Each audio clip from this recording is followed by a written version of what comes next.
Don't go to Ivy League schools?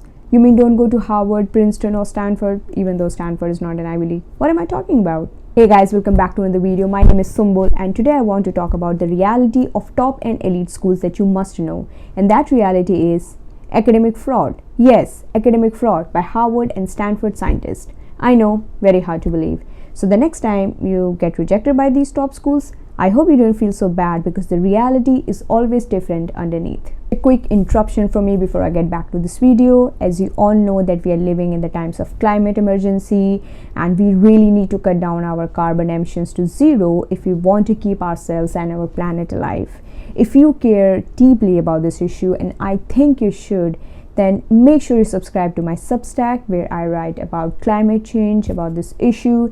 And if you subscribe to it, then you will receive a short blog post from me right into your inbox. No algorithm and stuff, unlike other social media platforms. So now getting back to this video. Everyone wants to go to top universities because everyone wants to show off. Sorry, you're not supposed to see that. Jokes apart. Obviously, there's a reason why everyone wants to go to places like Harvard, Stanford, Princeton, Cambridge, Oxford, because the kind of work that gets done in these institutions is exceptional and it has definitely transformed our knowledge, our scientific knowledge, and our societies. However, this doesn't mean that these top schools, these elite schools are perfect, and if you secure a place in these institutions, then your life will be perfect too.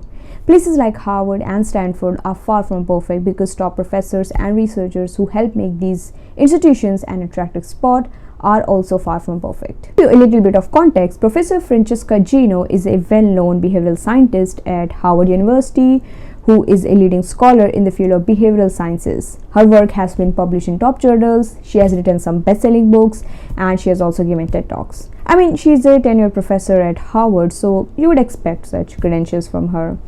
Majority of the people would not care getting into the depth of her research because, let's accept it, it's hard and it's technical. But a team of 3 scientists who run an academic blog called Data Colada decided, or they felt that something's fishy in Professor Gino's work. So they decided to scrutinize 4 of the academic papers that were co-authored by Professor Gino.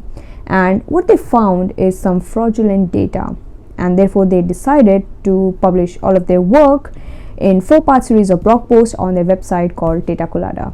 The first blog post of the 4-part series is titled Cluster Fake, and this is a paper in which Professor Gino was a co-author. In short, this paper is about dishonesty. I know it's quite ironical, and it's a series of 3 field experiments. The paper shows that people are less likely to be dishonest or act dishonestly when they sign an honesty pledge at the top of the form rather than at the bottom of the form. The authors of this paper, including Professor Gino, found very large effect sizes. And you can also see that the p-value in this paper is also significant. Now, if you have already taken any introductory statistics course before at university level, then you must be aware of this already, that if the p-value is less than 0.05, then your result will be considered a significant result. Now, when Team Data Colada looked at these amazing results, they felt that these results were too good to be true. That's exactly what happened. As you can probably see on your screens, some 8 observations that are highlighted in yellow seem to be out of order or they are duplicated. As you can see, participant ID 49 is mentioned twice, which is not possible. Our great scientist felt these rows of data were maybe moved around by hand. Why? Obviously, to find significant results and to have very large effect sizes so that this paper could be published and all of that story. Just look at this graph. All the suspicious data points marked in red are the most extreme data points supporting the hypothesis of the study. For the second blog post concerning second paper in which Professor Gino was a co-author is titled My Class Year is Harvard, and this paper is based on a study that was done at Harvard University only. In this paper, the authors presented a series of 5 experiments suggesting that experiencing inauthenticity can lead people to feel more impure or immoral. I'm not going to get into much depth of the study design. You can read about it later on, as I will be putting all the links down in the show notes. But the authors of the study, including Professor Gino, found very large effect sizes, as you can see on your screen. Once again, our great scientists felt that these results were too good to be true, and so they decided to do some digging. And what they found is some anomalies in social demographic responses with respect to one question: what year of school were the participants in? Now, if you have taken basic research methodology or introductory research methodology course at university level, then it's an open-ended question which can have open-ended answers. For example, some students said senior, some said sophomore, because in the US, senior year, sophomore year, it's very common at the university level. And some even said 1, 2, 3, which could mean first year, second year, third year. So these were all very reasonable and very acceptable answers.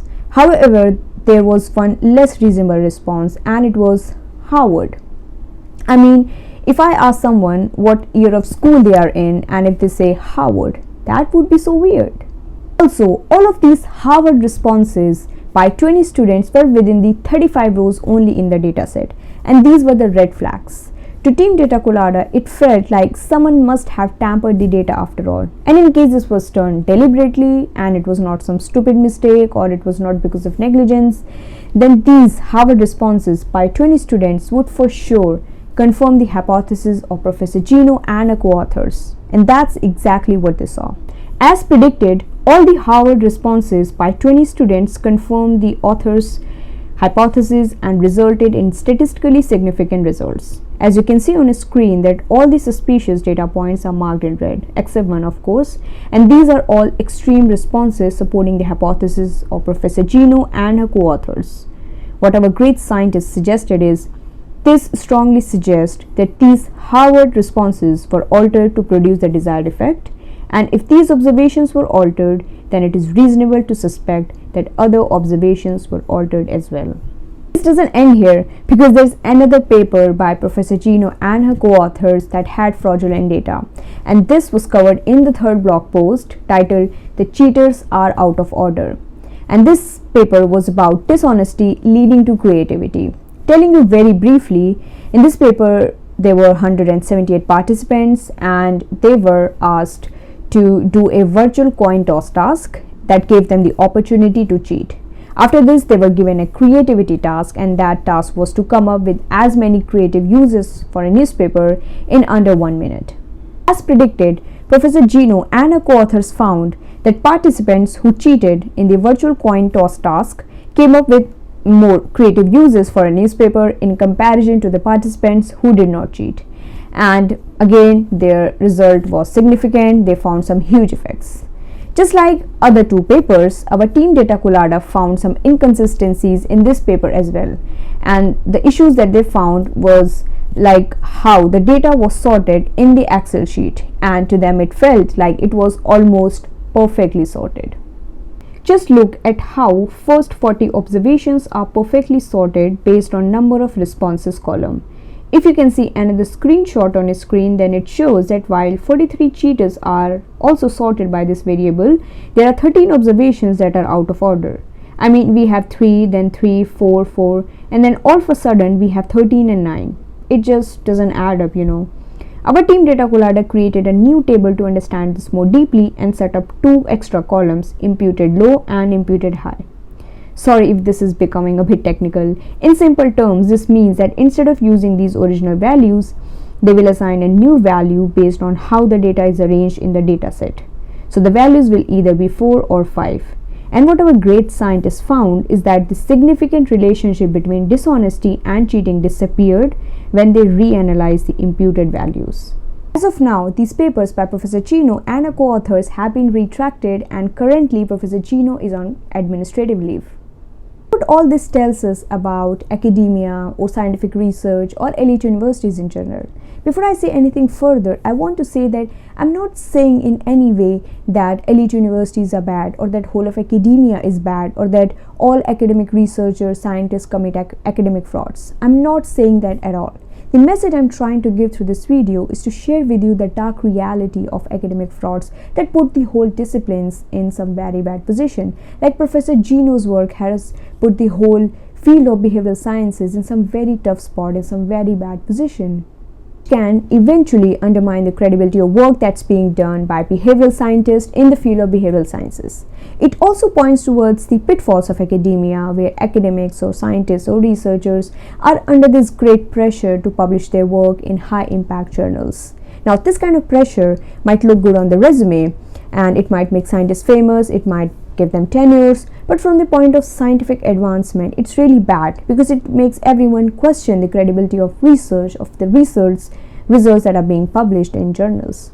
It's true what Professor Gino and her co-authors did is absolutely wrong. It's important to be mindful of this constant pressure on academics to publish so-called interesting findings or interesting results with huge effects, sort of incentivize academics to commit these academic frauds. After this incident, Professor Gino sued Team Data Colada on the grounds of sexism and defamation for $25 million. While it's true that sexism does exist, and the scrutiny of 4 of her academic papers has definitely brought down her reputation completely, this lawsuit points towards another issue in scientific frauds, that is silencing the whistleblowers. Like people who are trying to bring out the truth and the flaws in research studies are being silenced. This is so bad because it encourages the continuation of bad science. But a great initiative by professors, postdocs, PhD students, Nobel laureates all over the globe gives us hope that this legally bullying whistleblowers will not be entertained, as a crowdfunding campaign helped raise $250,000 in less than a week. Let me know what you guys think of academic frauds.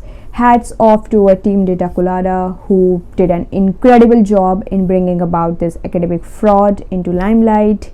We really need scientists like them who are trying their very hard to keep the continuation of good science. That is all for today. I will see you in my next video. Until then, take care and stay happy.